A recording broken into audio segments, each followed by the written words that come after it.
They called her the ugliest bride in England, and half of London crowded into St. Aldhelm's Church that morning, only to watch a Viscount suffer for money.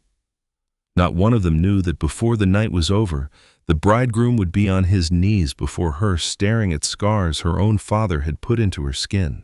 St. Aldhelm's had never been so full and never so cruel. Every pew was packed shoulder to shoulder with silk and jewels, and not one soul among them had come to wish the bride well. They had come to see a spectacle. They had come to watch an earl's daughter walk toward a man who was, by every account, whispered in London's drawing rooms, paid a fortune to pretend he did not see her face. Lady Rosamond Fairfax stood at the back of the church, 27 years old, tall enough to look most gentlemen in the eye, built solid and strong rather than slender and fashionable, with a dark, reddish-purple birthmark spreading across the left side of her face and down into her throat. Small, clustered growths marked the skin beneath it. Her hairline had drawn back at the temples until no arrangement of pins could fully hide it. She had heard every name London had given her: the Blackmere monster, her father's shame, the ugliest daughter in England. She walked toward the altar without a veil because lace against her skin burned like nettles, and because she had decided quietly on this one morning of her whole life that she would not hide. At the altar stood a man the newspapers had already begun to pity: Julian Crane, newly styled Viscount Elverton. Tall, composed, his jaw set in the calm of someone who had made his peace with a decision before the doubts could catch him. He did not flinch when she came into view. He did not smile falsely, and he did not look away in disgust. He simply watched her walk toward him the way a soldier watches a line of smoke he has already decided to stand in. The whispers followed her up the aisle like smoke of their own. He must have been paid a kingdom someone breathed. No settlement on earth could make a viscountess out of that. Someone laughed thin and cruel behind a painted fan. Julian heard every word. His face did not change. When Rosamond reached him, he stepped forward before the clergyman gave the signal and offered her his arm in front of the entire congregation. It was such a small thing. It was the first act of loyalty either of them had ever received inside that church, and neither of them yet understood what it would cost or what it would save. The congregation had come dressed for a comedy, and they were determined to enjoy it. Ladies leaned toward one another behind their fans, their eyes bright with the particular pleasure of watching another woman humiliated in public. Gentlemen who had never once spoken to Rosamond in a ballroom now studied her with open curiosity, as though she were an exhibit brought back from some distant expedition rather than the daughter of one of the oldest families in the country. A dowager near the front murmured that it was a mercy. The poor Viscount had a strong stomach. Her companion replied that a man will swallow a great deal for a fortune, and the two of them laughed softly into their gloves, certain that neither the bride nor anyone who mattered could hear them. Rosamond heard them. She had trained her ears to that particular register of cruelty long ago, the low, comfortable laughter of people who believed her scarcely human enough to be wounded by it. She let it wash over her the way she let the cold wash over her on the walk from the carriage, as something to be endured rather than answered. But she noticed, too, that Julian's hand did not loosen on her arm as the whispers rose, and that his eyes, when they swept once across the front pews, held a coldness that silenced the dowager mid-sentence and turned her attention very suddenly to her prayer book. Rosamond studied his face as the vows began searching for the thing she always searched for now, the flicker of disgust hiding behind good manners. She found none. She also found no warmth, no love, nothing but a terrible, steady calm, and calm from a man marrying her only for money frightened her more than cruelty would have. Cruelty she understood. Calm hid things. When the register was signed, her father, Cassius Fairfax, Earl of Ashcombe, laid his hand upon her shoulder in a gesture that looked to the 200 guests like paternal affection. Rosamond flinched so hard the pen nearly tore the page. Julian saw it. He said nothing, but he did not forget it. And later that night at Meregate Hall, with blood soaking through the back of his new wife's wedding gown, he would understand that the true horror of this marriage had nothing to do with the face society had mocked for years. It had everything to do with what her own father had done to her before he ever handed her away. Before we go on together, dear friend, welcome to the fireside. If tales of ladies wronged, of gentlemen redeemed, and of love that survives, scandal and cruelty are the kind of story that keeps you watching until the very last candle burns down, then you are exactly where you belong tonight. Please take a moment to like this video, to subscribe, and to tell us in the comments which city or country you are watching from this evening. We read every single one, and it means more to us than you could know. Now settle in, because what Julian Crane finds beneath his bride's wedding gown will change everything you think you understand about this marriage, and about the woman the whole of England had already decided was worthless. 3 weeks before the wedding, Julian Crane had stood in the ruin of his own inheritance and tried to remember what it had felt like to have choices. Elverton Grange had once been a fine house, the kind travelers spoke of when they passed within sight of its towers. Now half its roof led in the rain. Its tenant farms were mortgaged past redemption, and its name had been dragged through every newspaper in England since his father Gideon Crane had been accused of taking bribes to pass fraudulent army supply contracts during the war in the Crimea. The war had ended that spring, sealed by the treaty signed in Paris, and the nation that had cheered its soldiers home now wanted someone to blame for the rot in the supply lines that had killed more men by fever and hunger than by Russian guns. Gideon Crane, who had sat on the very committee charged with overseeing those contracts, had made a convenient name to burn. The scandal had frozen the family accounts, driven away every friend who valued reputation over loyalty, and left Julian at 31 responsible for a widowed mother, Lady Margaret Crane, who no longer left her rooms, and a younger sister, Cecily, whose prospects for marriage had shrunk to almost nothing. His mother had aged a decade in the year since the accusation broke. She had loved Gideon Crane with a loyalty that the world's opinion could not touch, and when that world turned on him, she had simply withdrawn from it, closing her curtains against the daylight and her ears against the pity of former friends. Julian brought her tea each morning and sat with her while she drank it, and most mornings she said very little, and he had learned not to fill the silence with false comfort she would only see through. Cecily bore it differently. At 19, she was too young to have made a marriage before the ruin came, and too proud to pretend the ruin had not happened. She had watched invitations dry up and suitors vanish, and rather than weep over it, she had grown sharp-tongued and unafraid, meeting cruelty with a raised chin of her own. Julian loved her fiercely and worried about her constantly, for a young woman with no fortune and a disgraced name had few roads left open to her, and he knew exactly how narrow those roads were.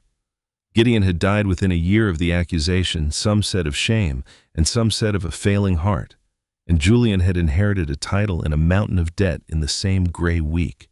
He had learned very quickly that a viscount without money is simply a beggar with a better coat and a longer memory of better days. So when the Earl of Ashcombe's card arrived, requesting a private audience, Julian had gone, because pride was a luxury he could no longer afford. Cassius Fairfax received him in a study lined with ledgers and old portraits, a tall man with silver in his hair, and a voice that carried the practiced warmth of someone who had spent a lifetime getting exactly what he wanted out of other people. "I understand your family's difficulties," Cassius said without preamble. "I understand them rather better than you might expect. Your father's case, for instance. Certain pieces of evidence were never made public. I have some small influence over whether they ever are." Julian kept his voice level. "You did not summon me to discuss my father's case, my lord." "No," Cassius said and smiled. "I summoned you to discuss my daughter." He said it as though he were offering the sale of a horse. "My eldest Rosamond requires a husband. I am prepared in exchange to use my influence to see the inquiry into your father's disgrace quietly reopened, to have the freeze on your Elverton accounts lifted to settle your creditors in full, and to see your sister Cecily properly established in society. All of this, Elverton, for a single ceremony, and your name set beside hers in a parish register." Julian had heard the rumors about Lady Rosamond Fairfax, the way every man in London had heard them, cruel, exaggerated, repeated at dinner tables as entertainment. He asked to meet her before he answered, because whatever else he was not a man who would marry a stranger sight unseen and then flinch from her in public like a coward. Cassius arranged it grudgingly. Rosamond received him in the west drawing room at Blackmere Court, standing, rather than sitting, as though sitting might feel too much like an invitation to be looked at. He saw her clearly, the birthmark, the thinning hair at her temples, the height and breadth of her that no fashionable gown could soften. He saw, too, the way her chin lifted very slightly, bracing for whatever expression was about to cross his face. "You may look your fill, my lord," she said, before he could speak. "I am told it is customary before a purchase." "I am not here to purchase anything, Lady Rosamond." "No," she said, dry and controlled, and entirely without pity for herself. "Only to marry it. My father tells me you are desperate. I am told I am hideous. It seems a fair enough trade for both of us to pretend otherwise for the length of a ceremony." Julian found, unexpectedly, that he did not want to lie to her. "I will not pretend I am marrying you for affection," he said. "I would be a fool to insult you with that lie. But I will not insult you with false horror either. You are not what the newspapers describe." "What am I then?" she asked. "Someone I have not yet had the chance to know." It was not romantic. It was not even especially kind. But it was honest. And Rosamond had received so little honesty in her life that it struck her harder than any compliment could have. She had expected one of two things from him, and she had prepared herself for both. She had expected the man who could not hide his revulsion, whose politeness cracked around the edges the moment he saw her face, and whom she would then despise in comfortable safety for the rest of the arrangement. Or she had expected the other kind, the man who performed a great show of not minding who spoke to her with exaggerated warmth and complimented her wit and her eyes and every safe feature that let him avoid mentioning the one that mattered and whose kindness was only a subtler form of pity. Julian was neither. He had looked at her plainly, named the truth of their situation without flinching from it, and offered her nothing he did not mean. It unsettled her far more than either performance would have, because she did not know where to file a man who told her the truth. "Tell me," she said before she could think better of it. "Why did you ask to meet me at all?" "My father would have handed me over sight unseen. Most men in your position would have preferred it that way." "Because I intend to stand beside you in a church in front of the whole of London," Julian said, "and I would not do that to a stranger I might flinch from without warning. If I am to marry you, Lady Rosamond, I would rather know your face and your voice before the day than be surprised by them at the altar. Surprise is the enemy of composure, and I find I will need all the composure I can carry." It was, she thought, the first practical answer anyone had given her in years, and she almost smiled at it. Almost. She accepted the marriage for reasons she told no one, not even Julian. Her father had promised that once she married, she would at last be permitted to leave Blackmere Court and live independently at Marygate Hall, the estate her mother had left her outright. 12 years of confinement had taught Rosamond to want nothing in the world so much as a door she could close behind herself and know that it would not be locked from the outside. What she did not know, what neither of them yet knew, was the true shape of the trap closing around them both. Rosamond's mother lady, Cordelia Fairfax, had died 12 years earlier, falling from the gallery at Blackmere Court, in what the coroner had ruled a tragic accident. Rosamond had never believed that ruling for a single day. Cordelia born a Lisle had left behind through her own father's foresight a great fortune held entirely separate from the Ashcombe earldom.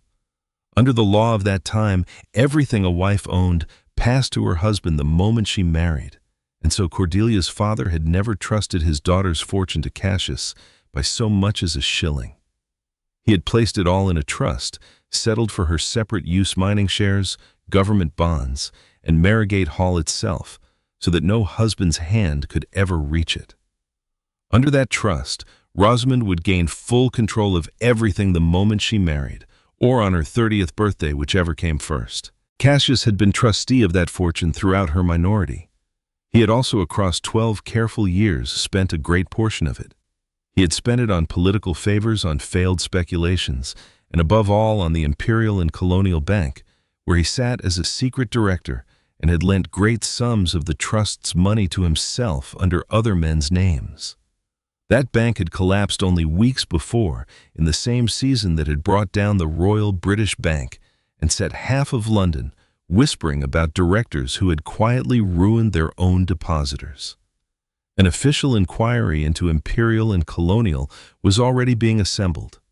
Once, it opened its books, and once Rosamond's marriage handed her the legal right to demand a full audit of her own trust, the fraud would be impossible to hide from either direction at once. With his solicitor, Silas Crouch, a man whose smile never quite reached his eyes, Cassius had built something far darker than a marriage of convenience. Rosamond would marry. Enough money would be released to make the union look legitimate. Within a few months, she would die under circumstances arranged to look tragic. Julian, ruined, desperate, married to a wealthy woman who died suddenly, would make a perfect suspect. A forged clause buried in the marriage settlement would return her whole fortune to Ashcombe control the instant her husband was convicted of causing her death. Cassius had chosen Julian precisely because the Crane name was already disgraced, and because that disgrace was his own handiwork. No one would grieve too loudly for a ruined Viscount, whom England already believed capable of anything, and there was a private poisonous satisfaction in setting the son of the man he had destroyed at the very center of his final crime. In the days before the wedding, Rosamond had allowed herself once or twice to imagine what Margate Hall might feel like as a true home rather than merely a destination. She pictured mornings without her father's footsteps in the corridor outside her door, evenings without a physician arriving unbidden to ask pointed questions about her nerves. She did not picture love.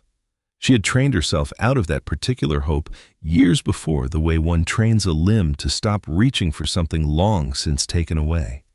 She pictured only quiet, and she told herself that quiet would be enough. But the night before her wedding, Rosamond did something that would have ended in her death had anyone understood it in time. She had spent years learning the rhythms of Blackmere Court, which floorboards announced footsteps, which servants reported directly to her father, which hours the West Wing stood empty while Silas Crouch took his evening brandy in the library. Her mother's old writing cabinet had once stood locked inside that wing until her father's men carried it away to Margate 3 weeks earlier, exactly as Cordelia's will had long instructed. Cassius had not dared refuse the transfer, for refusing would have raised a question he could not afford. But he had kept the small iron key that opened it, claiming it lost, so that the cabinet sat at Margate as nothing more than a locked block of wood, waiting for a hand that would never come. Rosamond found that key 3 days before her wedding, hidden inside a false bottom, in a jewelry case that had belonged to her mother, wrapped in a scrap of blue silk, as though Cordelia had known someone would need it one day. She dared not carry it openly out of Blackmere. And so, she did the only thing she could think to do. By candlelight, with trembling fingers, she sewed the small iron key into the inner lining of the bodice she would wear beneath her wedding gown, stitching it in place and telling herself that whatever waited inside that cabinet, she would find a way to reach it once she was mistress of her own house at last. Someone had been watching her more closely than she knew. The night before the wedding, 2 of her father's men came to her rooms without warning. They did not strike her, for Cassius was too careful for anything so crude that it might leave a mark visible at the altar. But they gripped her arms hard enough to bruise, demanding to know what she had taken from the West Wing, searching her rooms, her trunks, her jewelry boxes, everything but the wedding gown itself, which hung untouched in her dressing closet, because no one imagined a bride would hide anything inside her own wedding dress. They were thorough, and they were unhurried, and they enjoyed their work in the quiet way of men who have learned that a frightened woman will often give herself away without a word. They turned out her drawers and ran their hands along the seams of her mattress and held her candle up to the backs of her mirrors. One of them asked her almost gently whether it would not be easier simply to tell them whether she really wished to begin her married life so bruised. Rosamond looked at him with the flat, patient contempt she had spent 12 years perfecting and said nothing at all. She had learned long ago that silence was the one possession they could not search her for, the one thing in all the house that remained entirely hers, and she held it now the way she had held it through every long night at Blackmere, wrapped around the small, hard secret sewn against her heart. When at last they gave up and left, warning her that her father would speak with her in the morning, she stood in the wreckage of her own room and did not weep, because weeping was a language her father's men could read, and she would give them nothing more to carry back to him. Rosamond told them nothing. She had learned across 12 years exactly how much pain she could absorb without breaking, and she absorbed it that night, the way she had absorbed everything else in silence, behind a locked door alone. By morning, the bruises on her upper arms were hidden beneath long sleeves and gloves. The cut where the key's edge had pressed too hard against her ribs during the struggle was hidden beneath layers of silk and stays. She walked down the aisle of St. Aldhelm's with her mother's secrets sewn against her heart and her father's cruelty sewn against her ribs, and no one in that crowded church, admiring or mocking, had any notion of what she carried beneath the ivory. She thought as the bells rang out behind her, and the carriage pulled away from the church, of her mother's hands, warm and quick, teaching her as a girl how to hold a needle steady even when her fingers shook. She had sewn almost nothing since Cordelia's death. She had chosen deliberately to sew this, a single act of quiet defiance, stitched into the very garment her father had insisted she wear, so that all of London might stare at her, until even her wedding gown was made to serve her, rather than simply display her. The carriage ride to Meergate passed in near silence. Julian, who had spent the whole ceremony reading every flinch and hesitation in his new wife's posture, understood by now that something was deeply wrong, though he could not yet name it. Rosamond sat with her spine perfectly straight, her hands folded over her flowers long after there was any need to hold them, her breathing careful and shallow in a way that had nothing to do with the tightness of her gown. "You need not perform composure for my benefit, my lady," he said quietly, using her new style for the first time. "I have already seen you as you are. There is no audience left to convince." "There is always an audience," Rosamond said, "even when it is only you." He did not press her. He had learned enough in one short conversation weeks before to understand that pressing Rosamond only closed doors that patience might one day open. At Meergate Hall, the staff had prepared the traditional arrangements: a lady's maid to help the new Viscountess out of her gown, warmed water, a fire built high against the autumn chill. Rosamond dismissed the maid, a soft-spoken girl named Nell Tarrant, at the bedchamber door, with a firmness that startled her. "I will manage alone," she said. Julian, standing in the corridor, heard the maid's gentle protest and Rosamond's sharper refusal, and something in his chest tightened that he could not yet explain. He waited nearly an hour, giving her the privacy she seemed so desperate to have, before he saw Nell hurrying back down the passage, pale and frightened, whispering to the butler that there was blood on my lady's gown, that my lady would not let her help, that my lady would not let her touch the back of it at all. Julian did not hesitate. He went to her door, and he did not open it. "Rosamond," he said, "there is blood on your gown. I am not asking to come in uninvited. I am asking whether you require a physician." The silence stretched long enough that he nearly spoke again. Then her voice came quieter than he had yet heard it. "Not a physician. Please, not him." "Then may I come in?" Another silence, and then the sound of a bolt drawing back. What Julian saw when he stepped into that room would remain with him for the rest of his life. Rosamond stood half-turned from the door, one arm braced against the bedpost, her gown loosened at the back where she had struggled to reach the last of her own laces. He saw the blood first, a dark stain spreading across pale silk just beneath her shoulder blade, fresh enough that it had not yet dried. Then he saw what the blood surrounded. Old scars, silvered with age, encircled both her wrists, the unmistakable mark of restraints worn for long stretches of time. Narrower scars ringed her ankles. Across her shoulders ran faded lines where leather straps had once held her flat against a bed, the kind of marks left by treatments administered to a patient against her will. Layered over all of it, fresh and violent against her pale skin, finger-shaped bruises, darkened her upper arms and beneath her shoulder blade. A shallow cut still wept blood, where something small and hard had been pressed too forcefully into her flesh. Julian had learned enough in the last hour to know that the worst thing he could do to this woman was crowd her. "May I come nearer?" he asked. "I will not touch you until you say I may." Rosamond's eyes, when they met his, held none of the composure she had worn since the church. What he saw there instead was raw, unguarded terror, the look of someone who had rarely been touched without permission, waiting to learn whether her husband would be one more person who took that choice from her. "You may look," she whispered. "I find I no longer have the strength to hide it." He crossed the room slowly and knelt beside her, rather than looming over her, bringing his eyes level with hers rather than above them. "Who did this?" "My father's men. Last night." Her voice shook, though her chin stayed lifted from long habit. "They searched my rooms. They believed I had taken something from the West Wing." Her free hand moved instinctively toward the fresh cut beneath her shoulder. "I had. I sewed it into the lining of this gown before they could find it." Julian's jaw tightened, but his voice stayed gentle. "What did you take?" "A key," she said, as though confessing a crime rather than describing an act of desperate survival. "It opens my mother's writing cabinet. She died 12 years ago. I have always believed my father had a hand in it, and I have never been able to prove a single thing, because he has kept me confined and discredited for exactly as long as it might have taken me to try."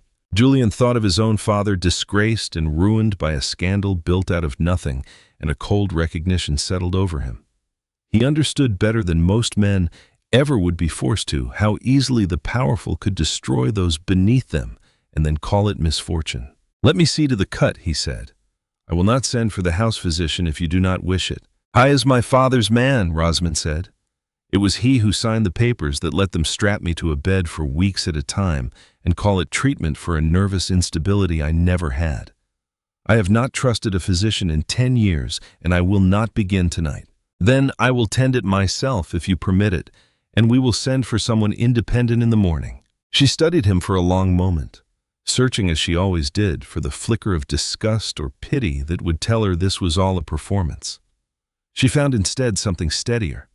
A man kneeling on the floor of her bedchamber, asking permission for every small thing, refusing to take from her the one power she had left, which was the power to say yes or no to her own body. "Yes," she said at last. "You may." He fetched clean water and linen himself, rather than ringing for a servant who might carry tales back to Blackmere by morning.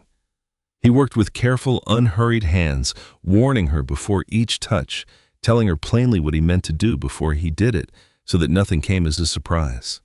"This will be cold," he said, and it was. "This may sting," he said, and it did. He did not exclaim over the scars, did not ask the eager, prying questions of a man who wanted a story to tell. He simply cleaned the cut and bound it, and let the silence hold whatever it needed to hold. "You are very quiet," he said at last, without looking up from the bandage. "I am considering," Rosamond said, "how many ways I expected this evening to go, and how not one of them resembled this. Was I meant to be crueler?" "You were meant to be gone by now," she admitted. "Most men would have left the moment they saw the scars and called for an annulment before morning." "Then it is fortunate," Julian said quietly, "that I have never much cared what most men would do." Though the room held nothing but candlelight and the quiet business of tending a wound, it became, without either of them intending it, the most intimate moment either of them had ever shared with another living person. Rosamond watched him work and found herself absurdly thinking not of the pain in her shoulder, but of how strange it was to be touched so carefully by a man she had married only that morning. How strange it was that gentleness of all things should be the sensation that finally reached through 12 years of careful armor. "I knew what you looked like when I married you, Rosamond," he said when the bandage was done, sitting back on his heels to take in the scars and the bruises and the birthmark all together in the firelight. "I did not know that someone had tried to break you before placing you in my hands. I intend to find out who and why, and I intend for it to stop." Rosamond, who had braced herself for pity and received instead a promise, felt some old guarded wall inside her give way quietly without her permission in a manner she did not yet have a name for. The key, still stained with her own blood, where it had cut through skin and silk, lay on the table beside them. Neither of them yet knew that it would lead them into a conspiracy, reaching from a locked cabinet in a forgotten wing of Blackmere Court, all the way to the ruin of Julian's own father and the murder of Rosamond's mother 12 years before. Outside the bedchamber window, a single lamp burned in the gatehouse long after it should have gone dark, a signal, though neither of them yet understood it, that Cassius Fairfax already knew his daughter had carried something out of the West Wing and that his patience was almost at its end. Rosamond had believed for most of her adult life that Margate Hall would be the one place her father's reach could not follow. Her mother had left it to her outright as a private inheritance rather than a piece of the Ashcombe estate. In her darkest hours at Blackmere, she had imagined a house with doors she could lock from the inside rather than doors locked against her from without.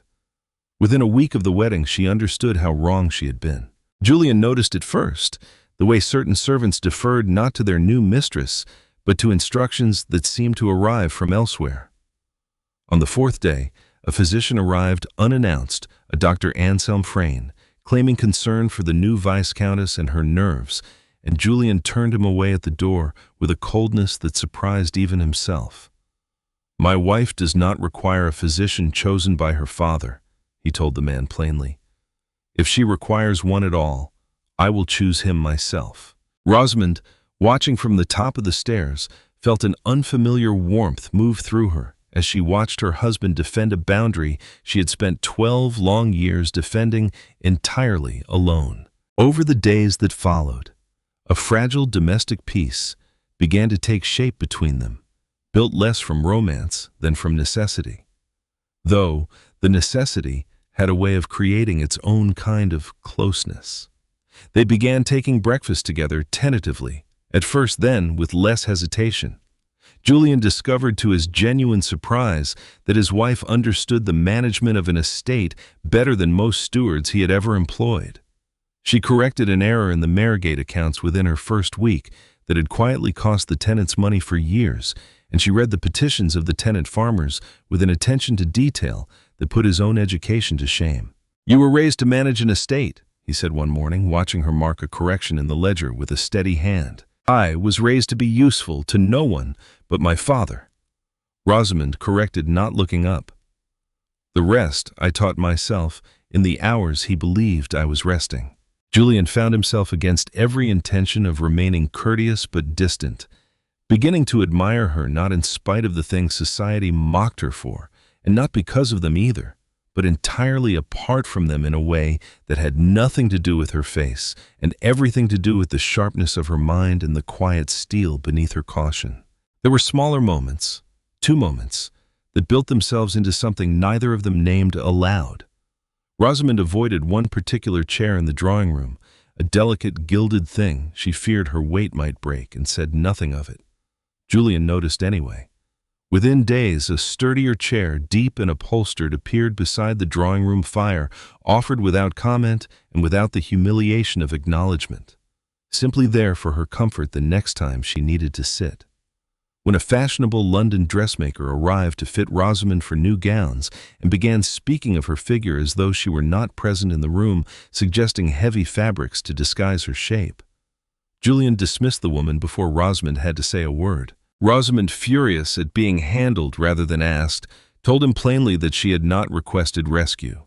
Julian, to his credit, apologized without excuse and let her choose her own seamstress after a local woman named Elspeth, who fitted her gowns to the body she actually had rather than the one society wished she possessed. It was a small exchange, but it marked a quiet turning point, proof that whatever this marriage was becoming, it would not become another cage with a kinder keeper. Cecily Crane arrived at Margate, not long after having at last been permitted to visit her brother's new household, and she brought with her an energy the house badly needed. She was young and unguarded and utterly unable to keep an opinion to herself, and she attached herself to Rosamond within a single day with the fierce loyalty of a girl who had spent a year watching her own family mocked and had decided she would rather laugh at cruelty than be crushed by it. Where Rosamond's caution had been built up over 12 years, like the walls of a fortress, Cecily's boldness was newer and rawer, the defiance of someone still learning that the world could be survived, and something in the two of them recognized each other at once. The recognition was tested soon enough. A visiting countess calling ostensibly to congratulate the new viscountess, but truly to satisfy her own curiosity, remarked within easy earshot that she wondered what a woman of such unusual size ever found to wear that actually fit her. Rosamond answered without so much as glancing up from her tea. "You need not trouble yourself over my wardrobe, Lady Fenn," she said. "It has survived far more determined attacks than your vocabulary." Cecily, delighted, leaned toward her the moment the countess had swept off in a rustle of offended silk. "Was that an insult?" she asked. "Only if she is clever enough to understand it," Rosamond replied. Cecily considered this with great seriousness. "Then, I fear you have quite wasted it," she said, and Rosamond laughed for the second time in as many weeks, and found that the laughter came a little easier now than it had before. Not every moment was so light. At a small formal dinner meant to begin easing Rosamond back into society as the new Viscountess of Elverton, one of her long gloves split along an old seam, exposing the marked skin of her hand in front of a table full of guests who had come in no small part to see exactly that. A ripple of stares moved down the table. Rosamond felt her spine lock, the old instinct to disappear rising in her throat before she could swallow it down. Julian, without a single word, removed his own gloves and set them beside his plate, and continued the conversation exactly where he had left it, as though nothing at all had occurred. He made no announcement of solidarity. He simply erased in one quiet motion the difference between his own bare hands and hers, until no one at that table could stare at her exposed skin without also staring at his. It was a small thing. Rosamond would remember it for the rest of her life. There were lighter moments, too. One wet afternoon, with the rain too heavy for anyone to think of riding out, Julian led Rosamond to the long gallery at Marygate and declared with the gravity of a man announcing a battle plan that she would learn to dance. "I have never danced in public in my life," Rosamond told him, arms folded. "I do not intend to begin in an empty gallery with no orchestra and one reluctant viscount for an audience." "The orchestra will arrive eventually," he said. "Until then, you will have to make do with my humming, which I promise you is worse than any string quartet in London." She stepped on his foot within the first minute hard enough that he winced. "My foot," Julian said with great solemnity, "has now received more attention from you than I have since our wedding day." "It has shown greater courage," Rosamond answered, and to her own surprise she laughed. A real laugh startled out of her, the kind she had not allowed herself in years. Julian went still at the sound of it and did not manage to hide how completely it undid him. From that afternoon forward he found himself listening for it the way other men listened for church bells. But the peace did not last, because it had never truly been peace at all. Nell Tarrant, Rosamond's lady's maid, was the daughter of Josiah Tarrant, the old butler who had served Marygate long before Rosamond arrived. Nell had taken to tasting her mistress's evening chocolate before serving it, a habit born of old suspicion rather than any particular fear. One evening she drank from a cup meant for Rosamond and collapsed within the hour, her breathing shallow, her skin gone cold to the touch. Julian did not wait for the household physician. He rode himself in the middle of the night to fetch an independent doctor from the neighboring town, a plain, blunt man named Dr. Halloran, who had no ties whatever to Blackmere Court or to the Earl of Ashcombe's influence. Nell survived, though it took 2 days before the fever broke and her breathing steadied. Rosamond sat beside the girl's bed. Through both of those days, her hands never still, guilt and fury moving through her in equal measure. She had known Nell only a few weeks, but the girl had shown her a plain, unfrightened kindness that Rosamond had received from almost no one in her life, and the thought that Nell now lay gray and shallow breathing because she had drunk a poison meant for her mistress was a weight Rosamond did not know how to set down. Josiah Tarrant, the old butler, sat across the bed from her, through the worst of it, saying little, his hands folded and his lips moving now and then, in something Rosamond took for prayer, and neither of them spoke of what they both knew, that a house in which the chocolate could be poisoned was a house in which no one was safe. When Nell finally woke, weak and confused and asking crossly why everyone was making such a fuss, Rosamond found that her own eyes were wet and did not trouble to hide it. Later, when the girl was stronger, Nell would grumble that nearly dying had made the whole household unbearably protective of her, and when Rosamond told her gently to rest and stop arguing about it, Nell answered with the bluntness Rosamond had come to treasure. "With respect, my lady," she said, "you married a viscount and uncovered a conspiracy inside a fortnight. I shall not take lectures on sensible conduct from you of all people." It was exactly the kind of laughter the house needed, and Rosamond found herself smiling despite everything, grateful for a maid who refused to let fear have the final word. "It was meant for me," she said quietly on the second night, when Julian brought her tea she did not touch. "Someone in this house still reports to my father."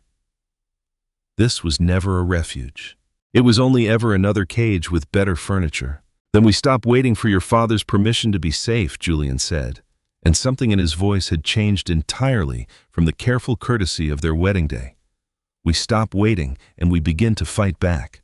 That night, with Nell finally sleeping peacefully and the house quiet around them, Rosamond led Julian to the West Library of Marigate, where her mother's writing cabinet now stood, moved from Blackmere in the days directly after the wedding, exactly as Cordelia's will had instructed.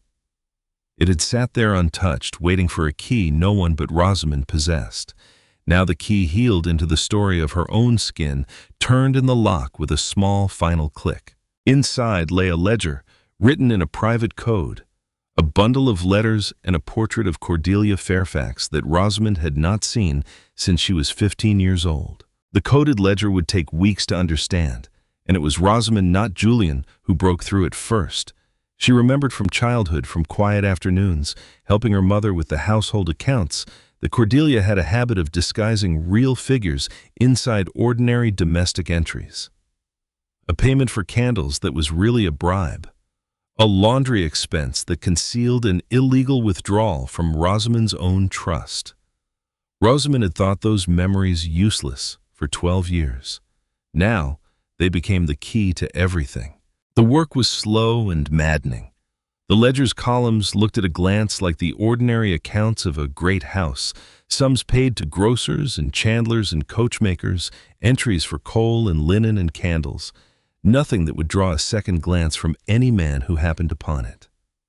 But Rosamond had sat at her mother's elbow as a girl, while Cordelia kept those very accounts, and she remembered now, as though a curtain had been drawn back, the small tells her mother had woven into them. A sum that ended in an odd number of pence was not what it appeared. An entry for candles. In a month the house had bought no candles, pointed to something else entirely. Rosamond read the ledger not as a stranger would, but as a daughter who had once been taught its private grammar, and one by one the innocent little entries began to shed their disguises and speak their true meaning. Julian watched her work with a growing quiet astonishment. He had married. He was beginning to understand not a burden the world had pitied him for taking on, but a mind sharper and more patient than his own, sharpened precisely by the years of solitude that were meant to have dulled it. He held the candle steady and read out figures at her direction, and learned to keep silent when she frowned over a line, and slowly together they turned a book of household sums into a confession. Line by line, across evenings that stretched long past midnight, she and Julian pieced together what Cordelia Fairfax had uncovered before she died. That Cassius had been systematically stealing from his wife's separate trust for years, that he had funneled the stolen money into the Imperial and Colonial Bank, where he sat as a hidden director, lending great sums to himself under the names of men who did not exist, and that the bank had now collapsed, taking with it the fortunes of 1,000 honest depositors and drawing the eye of an official inquiry that would soon go through its books with a lamp. Rosamond understood the trap at last, and it was crueler than she had imagined. Her father could not survive 2 reckonings arriving at once, the bank inquiry from one side and from the other, her own new right as a married woman to demand a full audit of the trust he had been robbing. The only way to stop both was to make sure she never lived to demand anything. That was why she had been meant to die. Then, deeper in the ledger, she found the forged clause. Julian read it over her shoulder in the failing candlelight. A settlement provision drafted in the careful hand of the solicitor, Silas Crouch, returning the whole of Rosamond's fortune to Ashcombe, controlled the moment her husband was convicted of causing her death. "My death was always written into this marriage," Rosamond said, her voice very flat. "And so was your hanging. He did not choose you by accident, Julian. He chose you to bury us both." They sat in silence for a long time. The ledger opened between them. The fire burned low, and understood that they were no longer two strangers making the best of a bargain. They were two people standing at the center of a plan designed to end with one of them in a grave and the other on a gallows, and the only way out was through. Julian spent the following days tracing the payments in the ledger, backward entry by entry, following the disguised sums to the men and the offices that had received them. And it was there in a column of bribes, dated only months before his own father's public disgrace, that he found a name that made his blood run cold. Payments to a newspaper editor. Payments to a minor official at the War Office. Payments to a clerk who had handled the very supply contracts Gideon Crane had been accused of corrupting. Every one of them traced unmistakably back to Cassius Fairfax. "My father was framed," Julian said, his voice flat with a fury he was struggling to contain. He sat on the committee that oversaw the Crimea supply contracts. "He must have found the money moving through them, must have traced it to your father and to that bank, and your father destroyed him before he could speak. He ruined my whole family to silence one witness to his theft." Rosamond, exhausted and raw from her own discoveries, misread his anger as accusation. "Do you believe I knew this? I married you knowing my father had ruined yours." "I did not say that. You did not need to. I see it in your face." Their first true quarrel as husband and wife erupted that night, born not of cruelty but of two wounded people mistaking each other's pain for blame. Rosamond reminded him sharply that she had been a confined child of 15 when Gideon Crane's disgrace occurred, powerless to stop anything powerless, even to leave her own rooms. Julian, hearing the truth of it land, felt shame replace his anger almost at once. "I am sorry," he said, without qualification and without excuse. "I let my own grief speak for me. You are not your father, Rosamond, any more than my father's mistakes belong to me." It was the first time either of them had apologized to the other without expecting something in return, and it changed the shape of the marriage more than either of them yet understood. Not every wound between them healed so cleanly, and some had nothing to do with either of them at all. One evening, while searching the shelves of the West Library for anything else her mother might have hidden, Rosamond stepped through an old servant's door that swung shut behind her, its lock turning with a small, ordinary click that meant nothing to anyone else in the house and meant everything to her. The sound sent her back 12 years in an instant, back to a locked room at Blackmere, back to leather straps and the calm voice of a physician telling her the confinement was for her own good. Her breath came fast and shallow. Her hands found no purchase on a door that would not open. She was 15 again, and fully grown both at once, and neither version of herself could make the panic stop. Julian broke the lock within moments of hearing her cry out, but he did not rush toward her the way instinct told him to. He knelt several feet away instead, keeping the doorway open and visible behind him, and spoke in a low, steady voice. "You are in the library at Marygate, Rosamond," he said. "The door is open behind me. No one will touch you unless you ask it of them. I am not moving until you tell me to." He stayed there patient and still for what felt to both of them like a very long time, until at last Rosamond crossed the distance herself and took his hand, choosing the contact rather than having it forced upon her. He did not pull her into an embrace. He simply held her hand and let her set the pace of everything that came after, and it became, without either of them planning it, one of the most intimate moments they had yet shared. She understood, kneeling there on the cold library floor, with her husband's hand loose and unhurried around hers, that he would never be the kind of man who mistook rescue for love, and the understanding steadied her more than any words could have. But the ledger would only yield so much. Whole sections of it remained locked behind a second layer of cipher that Rosamond's childhood memories could not unpick, a running key that her mother had clearly shared with someone she trusted. They learned from the letters folded among the ledger's pages that Cordelia had gathered her evidence with the help of a young cousin on the Lyle side, Miss Cassandra Lyle, who had vanished from society 3 years before Cordelia's death under circumstances no one had ever explained. Rosamond had always believed Cassandra had abandoned her out of shame. The truth, when it finally reached them through careful and secret correspondence, was crueler and more forgivable.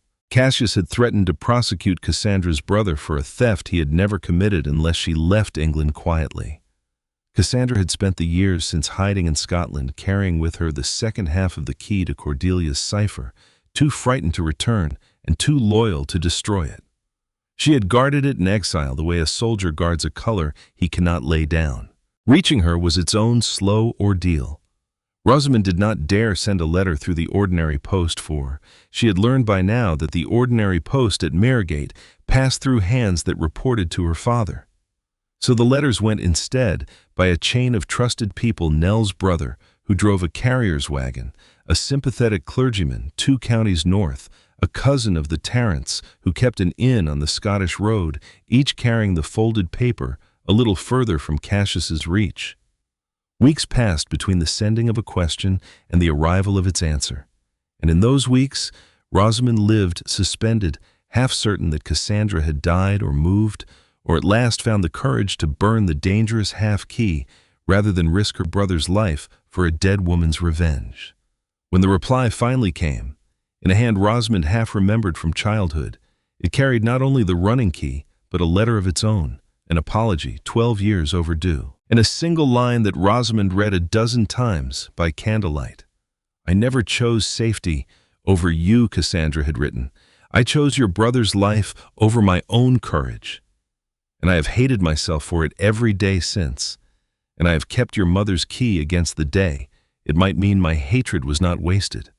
When at last her reply came, and the running key with it, the locked sections of the ledger opened like a door, and the last of Cassius Fairfax's secrets lay bare on the page. "I believed everyone eventually chose safety over me," Rosamond admitted to Julian the night Cassandra's letter arrived. "I have believed that since I was 15 years old." "Not everyone," Julian said quietly. "Not any longer." There was one man, however, whose secrets did not lie in Cordelia's ledger at all, because he had been careful to keep his own. Silas Crouch had served Cassius Fairfax for more than 20 years, forging documents, drafting fraudulent settlements, and arranging the medical confinements that had stolen 12 years from Rosamond's life. He had also quietly and patiently kept copies of every crime he had committed on his employer's behalf, waiting for the day his usefulness to Cassius would end and his own turn to profit would begin. He had always intended to blackmail whoever eventually inherited Blackmere. And the moment he learned that Cordelia's ledger had surfaced, he understood that the whole edifice was about to fall, and that he could not allow the evidence to reach a court of law before he had secured his own escape. I was not a passionate man, Silas Crouch, and that was precisely what made him so dangerous. Cassius Fairfax destroyed people out of fear and greed and a certain cold pride, but there was at least a human logic to it, a man protecting himself from ruin. Crouch destroyed people the way another man might balance a column of figures without heat, without hesitation, as simply the correct answer to a problem.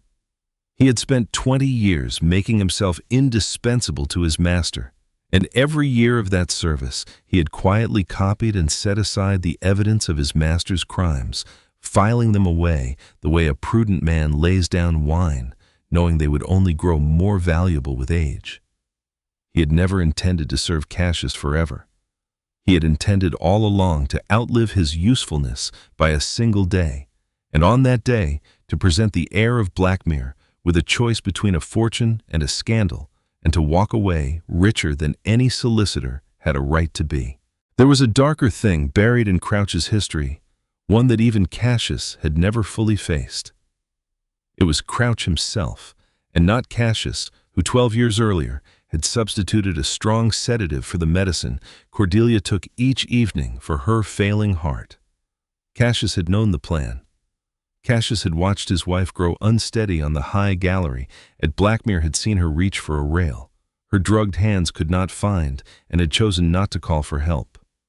But it was Crouch who had mixed the draft. And Crouch had kept the proof of that too, because a secret a man holds over his master is worth more than gold, and Silas Crouch had never in his life let go of anything worth money.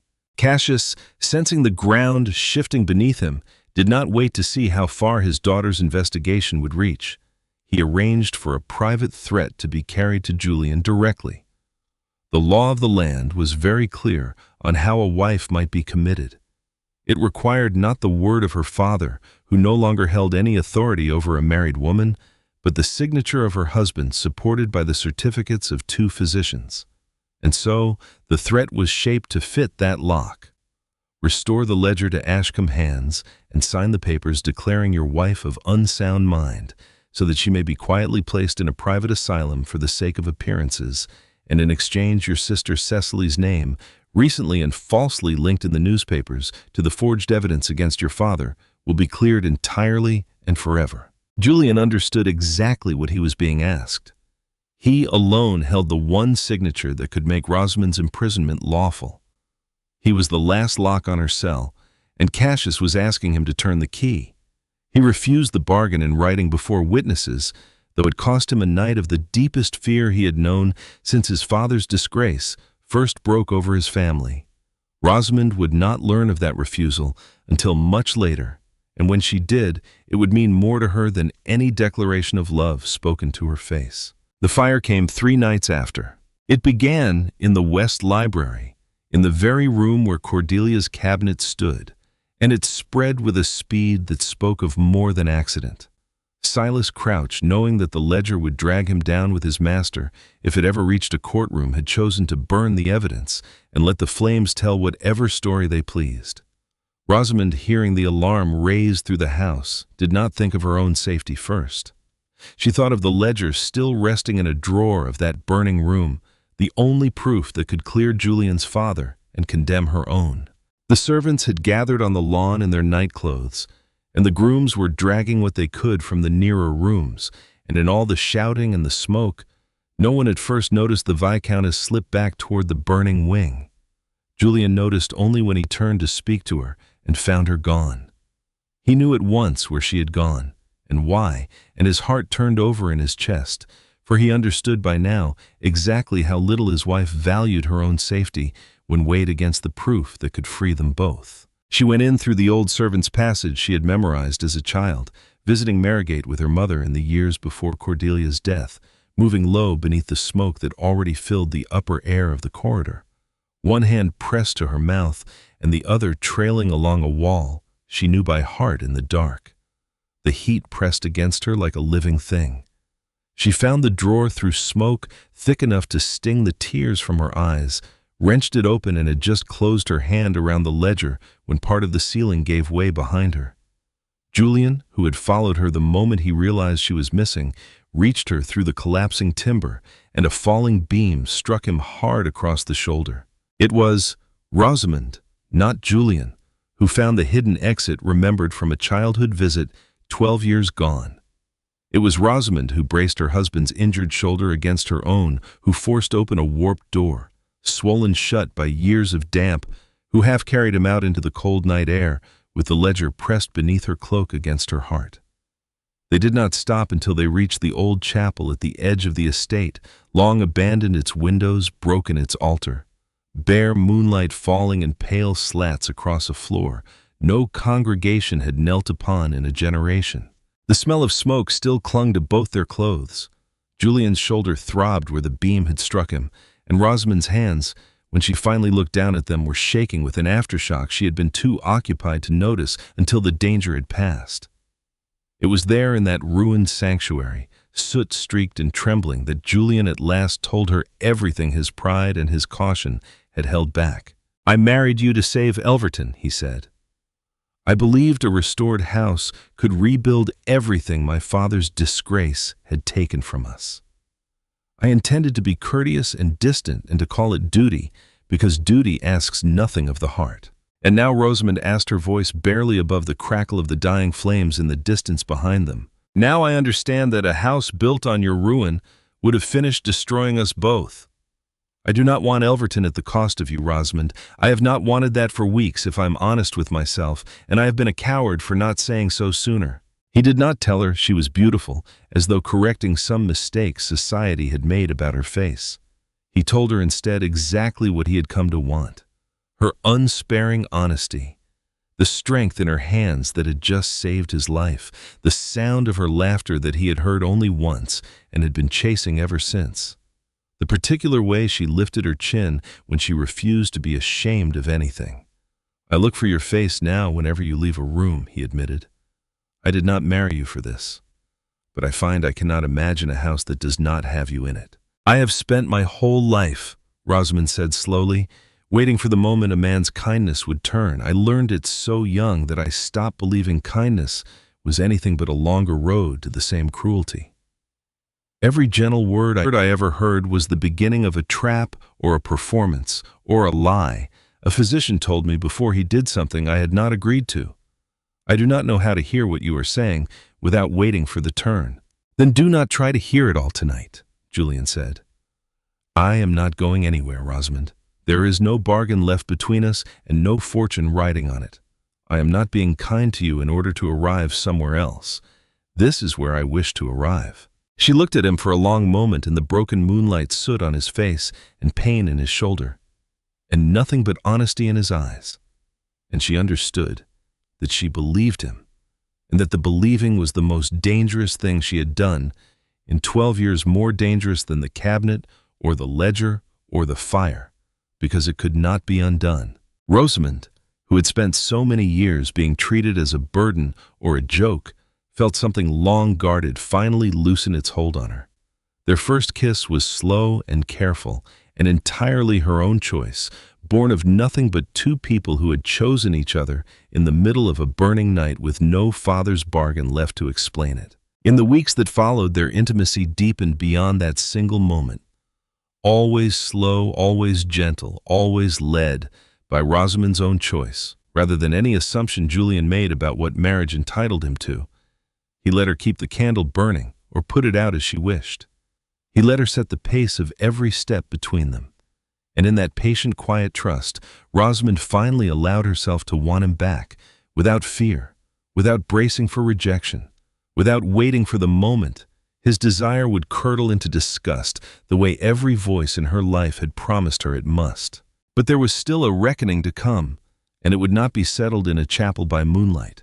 It would be settled in the full light of a public room before the very men who had laughed at her. The instrument that made it possible arrived in the form of a solicitor named Edmund Price. He was a member of a society lately formed by men and women who had themselves been wrongly shut away, a society devoted to freeing those declared mad for the convenience of their families.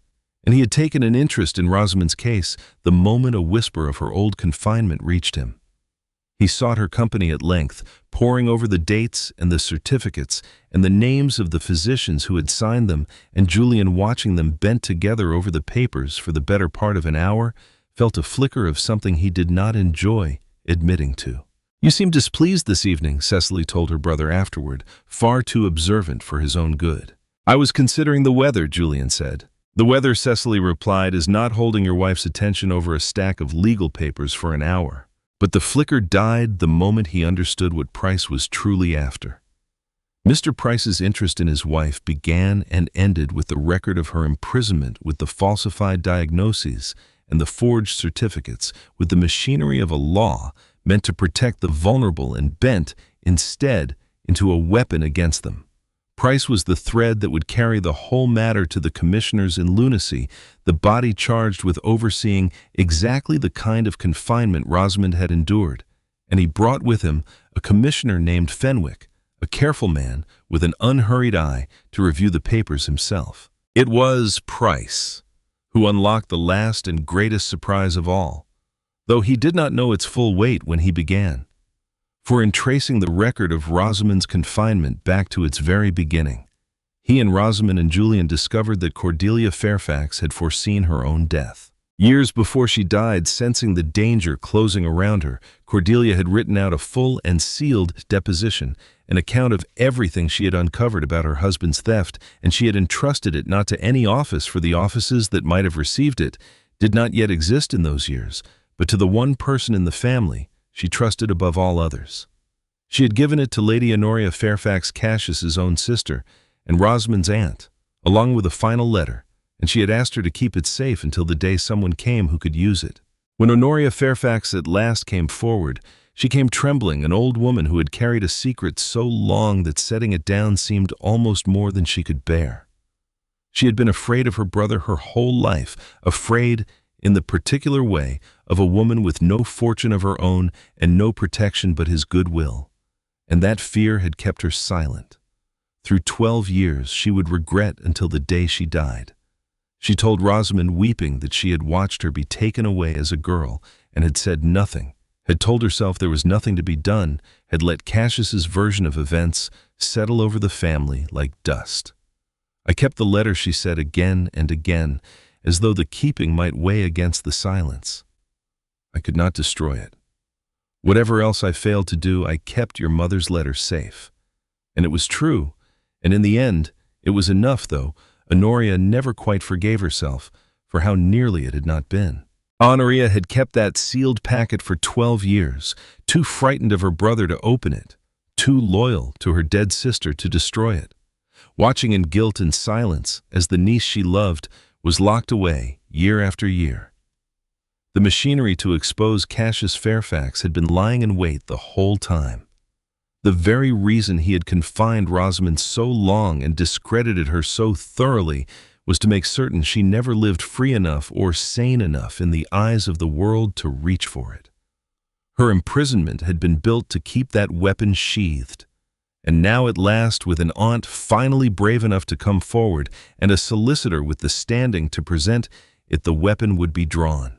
The inquiry convened at a hall in London on a grey autumn morning, attended by trustees, magistrates, journalists, and members of both the Fairfax and Crane families, called in name, to settle a dispute over the management of a trust, but understood by everyone present to be something far larger.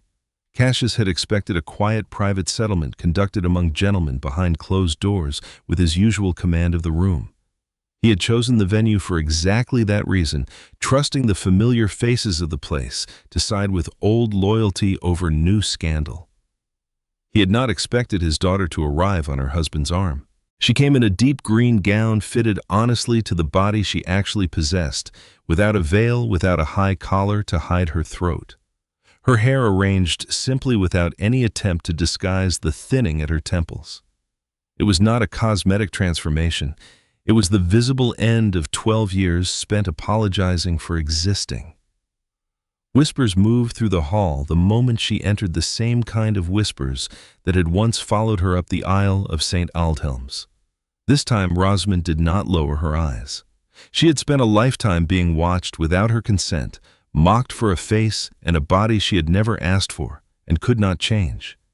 She had decided somewhere between the fire and this cold morning that she would rather be watched while telling the truth than hidden while carrying someone else's shame. She did not need every gentleman in that room to love her. She only needed enough of them to fear being caught defending a liar, and she understood that instinctively, in a way her father, for all his years of command, never had. Cassius had spent his life trusting that loyalty ran deeper than truth, that the men who had dined at his table and profited from his favor would close ranks around him when the moment came. He had not reckoned on how quickly such loyalty curdles once a roomful of powerful men begin to suspect that the accused might, after all these years, be one of their own crimes waiting to surface.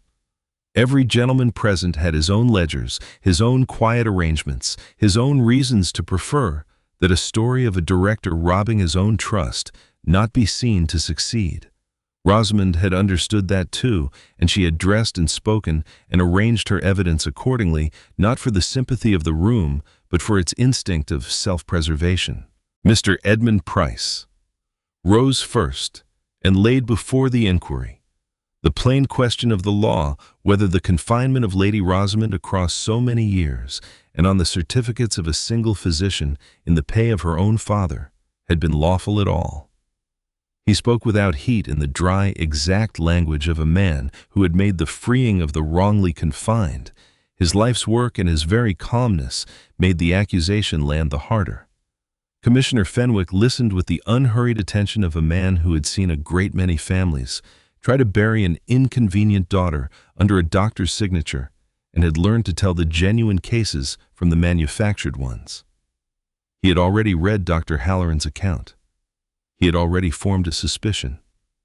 And now he sat forward and asked Lady Rosamond to speak for herself.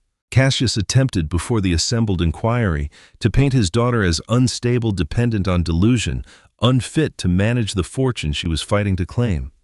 Rosamond answered every accusation not with tears or protest, but with evidence laid out with the same careful precision she had once used to correct the tenant ledgers at Marigate. She presented the forged medical reports of Dr. Anselm Frayne, proof of years of confinement built upon a manufactured diagnosis. She presented the record of Dr. Halloran, the independent physician, who had examined her at the commissioner's own request and found her wholly sound of mind, and who now stated plainly that Frayne's certificates described a patient who had never existed.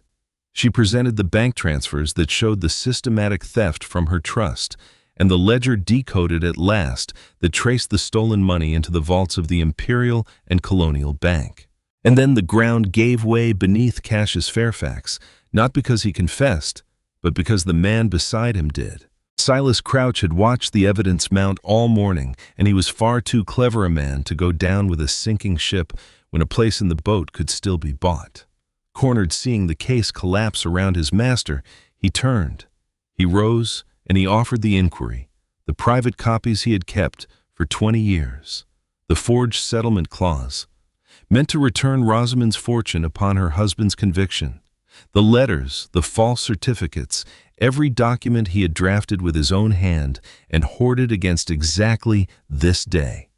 And to save himself from the graver charge, he told them the oldest secret of all, that 12 years before he had substituted a sedative for Lady Cordelia's heart medicine on his master's understanding, and that Cassius Fairfax had stood upon the gallery and watched his wife fall and had not called for help.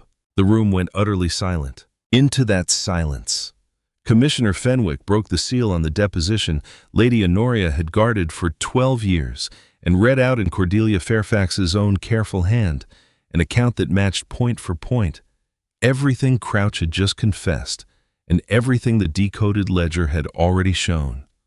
The voice of a murdered woman kept in a locked drawer for over a decade spoke at last, and it named her murderer. Julian did not speak over his wife through the whole of that proceeding. He intervened only once when two of Cassius's men moved to physically remove Rosamond from the room, stepping between them with a quiet authority that needed no raised voice.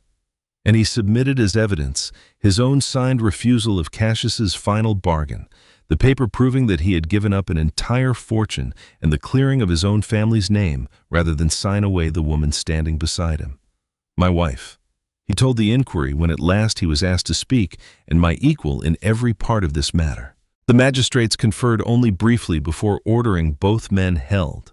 Cassius Fairfax, who had spent his entire life commanding rooms with nothing more than the calm certainty of his own authority, was led from the hall in irons, while the same men who had once courted his favor turned their faces away rather than meet his eyes.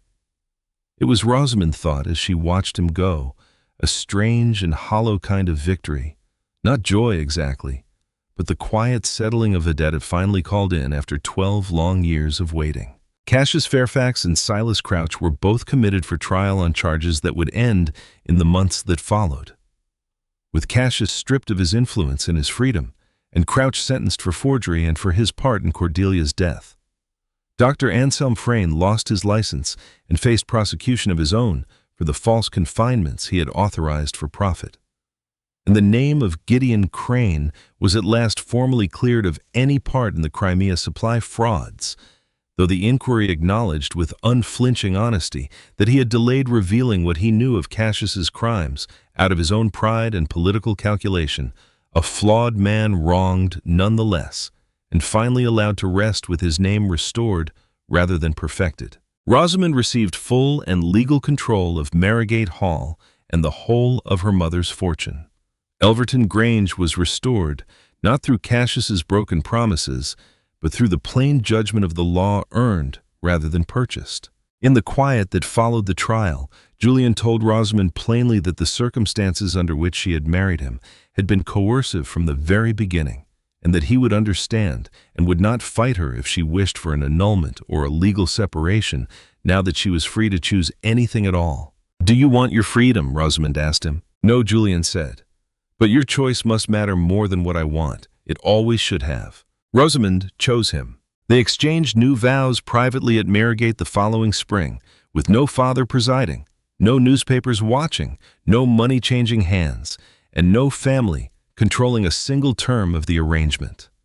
Cecily Crane stood beside them, teasing her brother gently about finally learning to dance without ruining anyone's shoes, and Nell Tarrant, fully recovered, declared with her usual blunt affection that any Viscountess who could survive a poisoning of fire and her own father's trial in a single year had certainly earned one quiet wedding.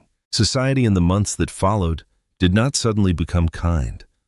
Some still stared when Rosamond entered a room without hiding her face or her body. A few still whispered the old names behind gloved hands, believing distance made the cruelty invisible. The difference now was that she no longer treated their stares as a verdict on her worth. She had learned a great deal in that year about how the world discarded women. It found inconvenient and about the machinery that made the discarding look lawful and even kind. She had learned that a single doctor's signature could erase a woman's freedom, that a fortune held in trust could be robbed for a decade before anyone thought to ask, that a family's silence could be bought with fear as easily as with money. And she had learned, too, that these things could be fought, but only by those who understood exactly how they worked, and that most of the women they were used against had no such understanding, and no husband kneeling on a bedchamber floor to ask their permission before he touched them. With her mother's fortune wholly her own at last, Rosamond established a legal trust to assist women who had suffered fraudulent medical confinement, as she had funding solicitors and independent physicians for those who had no father's fortune and no husband's protection to fall back on, only their own hard-won understanding of exactly what it cost to be believed. She worked at it with the same steady patience she had brought to her mother's ledger, learning the law where she did not know it, seeking out the men like Edmund Price who had made it their cause, and putting her name, the very name that had once been a byword for shame, to a work she was not ashamed of at all. The woman who had once been silenced by the machinery of the law spent the rest of her life building machinery that would let other silenced women be heard. There were still mornings when the old habits surfaced without warning, a flinch at a raised hand that meant nothing, a reluctance to enter a room before checking that the door behind her remained unlocked. Julian never remarked on those moments when they came. He simply waited steady as he had always been until the fear passed and the woman she had become stood in its place again. On a quiet evening in the spring, after her son was born, a boy with his father's steady calm and the household liked to say his mother's unshakable stubbornness, Rosamond stood at the head of a long table at Marygate Hall, her face lit warm by candlelight, her hair simply arranged, her birthmark and her scars, and every part of her exactly as visible as they had always been. She thought sometimes on evenings like this, one of the girls she had been at 15, locked in a room at Blackmere, and told that her body and her face made her unworthy of a life lived in the open. She did not resent that girl. She simply no longer recognized her, and she was glad of it. Julian found her there and settled his hand over hers, the way he had settled it every evening since the chapel, without demand, without performance, simply because it was where he wished it to be. "You are thinking again," he said. "Always," Rosamond answered. "It is one of my worst qualities by all accounts." "It is without question my favorite thing about you," Julian said, and meant every word of it. She had been called the ugliest daughter in England. She had also, in the end, become the most unshakable viscountess it had ever produced, and she no longer needed anyone's permission to know it. If Rosamond and Julian's story moved something in you tonight, then you already understand why we tell these tales and why we are so glad to have you here with us at the fireside. If you enjoyed this journey through scandal and cruelty and courage and a love that was never bought but finally chosen, please like this video, subscribe if you have not already, and leave us a comment telling us which moment struck you hardest. Was it the key sewn into the gown, the fire in the library, or the vows spoken with no father watching?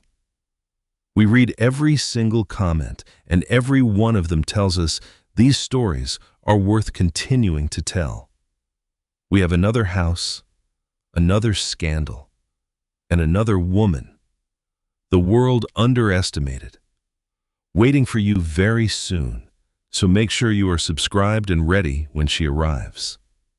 Until then, thank you for spending this hour with us and for believing as we do that the ones the world calls ugly or broken or unworthy are so very often the ones who turn out to be the strongest in the room. Good night, dear friend, and we will see you at the next fireside.